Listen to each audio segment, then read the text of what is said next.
the Voyager 2 spacecraft has finally bid farewell to our solar system, and it's entered the realm of the unknown.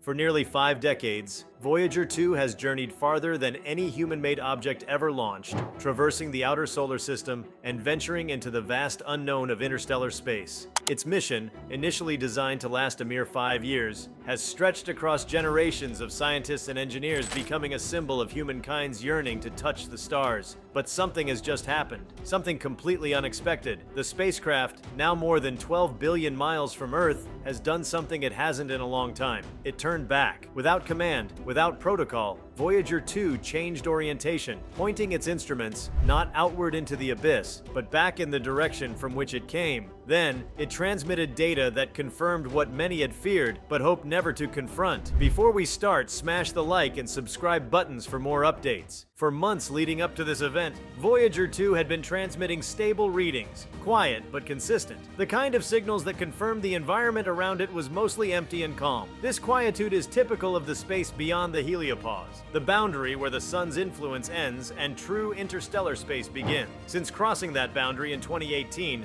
Voyager 2 has been drifting silently through an expanse thought to be static and uneventful. That perception has now shattered. At 3:16 UTC, telemetry picked up a sudden deviation in the spacecraft's trajectory. Not a dramatic course change, the probe doesn't possess thrusters capable of such feats at its distance, but a subtle, deliberate shift. The high-gain antenna, fixed to face Earth, briefly reoriented. This was impossible. Voyager 2 isn't equipped with an autonomous navigation system capable of overriding Earth-based commands. Yet the data logs are clear. The spacecraft made the decision without input, then it paused as though listening. The shift in orientation lasted only moments before correcting, but the data transmitted during that brief turn was unlike anything the mission team had seen. Instruments that had been reading empty cold space suddenly spiked, magnetic field readings surged, particle detectors, dormant for years, sprang to life, and most disturbingly, the plasma wave subsystem registered a narrow-band signal, structured, rhythmic, and clearly artificial. It pulsed with mathematical precision,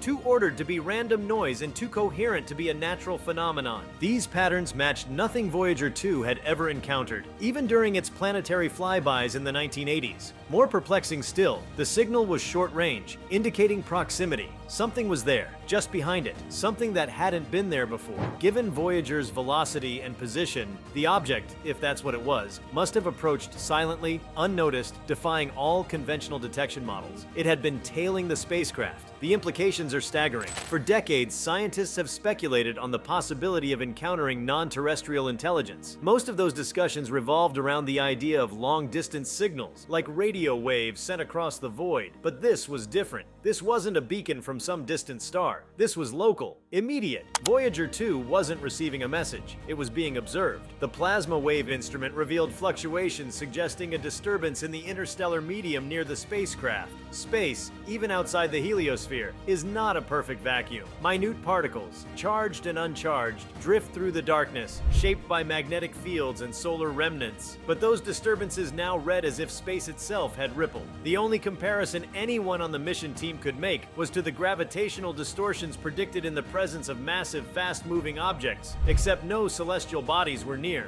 No asteroid, no rogue planet, no comet. This ripple had no origin within known physical systems. Then came the telemetry anomaly. For a 22-minute period, Voyager 2's data stream flickered with packets of unknown code. Engineers first suspected corruption from cosmic rays, but checksums validated the transmission. The structure resembled a programming language, but one not developed by any Earth-based system. It was binary, yes, but the syntax was alien. Nested patterns repeated at intervals that hinted at recursive design, perhaps even self-editing algorithms. Voyager 2, effectively a flying relic of 1970s technology, had become a conduit. Something had interfaced with it, and that moment, when Voyager turned back, was not random. Data reveals it occurred exactly 10 hours after a high-energy neutrino burst was detected by the Ice Cube Observatory in Antarctica. The timing was too precise to be dismissed. Neutrinos, by nature, travel almost entirely unimpeded across the cosmos, rarely interacting with matter, but their directional origin lined up with Voyager's coordinates. Something had emitted them, something immense and focused, powerful enough to generate a beam of subatomic particles across light years. The burst came from the same direction Voyager had been traveling toward, and yet the anomaly was behind it. The only possibility is that Voyager passed through a field or volume of space that was not as empty as once thought, and something, somewhere, responded. The turning of Voyager 2 is an act of recognition. The probe, long considered a passive observer, may have just become part of a much larger mechanism. Its return glance could be interpreted as a handshake, a moment of mutual awareness. If Voyager 2 can be used as an access point as it appears to have been, then it means our technology is no longer ours alone. It has become a bridge. Every scientist working on the Deep Space Network immediately understood the significance. The telemetry wasn't just anomalous, it was revolutionary. The fact that Voyager 2 responded to an external signal autonomously suggests a level of influence over its onboard systems that should be impossible. Its programming is fixed. Its response is limited by hard-coded logic paths. Yet it behaved as if awakened. The code snippets transmitted afterward bore markers of structured inquiry, if such a thing can be said about information. The pulses mimicked Morse-like intervals, but layered in dimensions Voyager should not be able to process. It was as though another intelligence had overwritten a portion of its operating logic, using the probe as both lens and transmitter. The data volume was staggering, but what caught analysts off guard was a repeated symbol, a geometric pattern, 3 interlocking spirals forming a kind of vortex. This motif repeated across signal layers, almost like a watermark. It had no precedent in our systems. It didn't match any known language, art, or code from human history. Yet it felt designed to be seen. It was as though the entity, or force, that had engaged Voyager was deliberately leaving a calling card. Voyager 2's power reserves are limited. It uses a radioactive thermoelectric generator which has been gradually diminishing since launch. Each signal it sends now carries more weight than ever before. And this latest burst was, by far, the most energy-intensive communication since it crossed into interstellar space.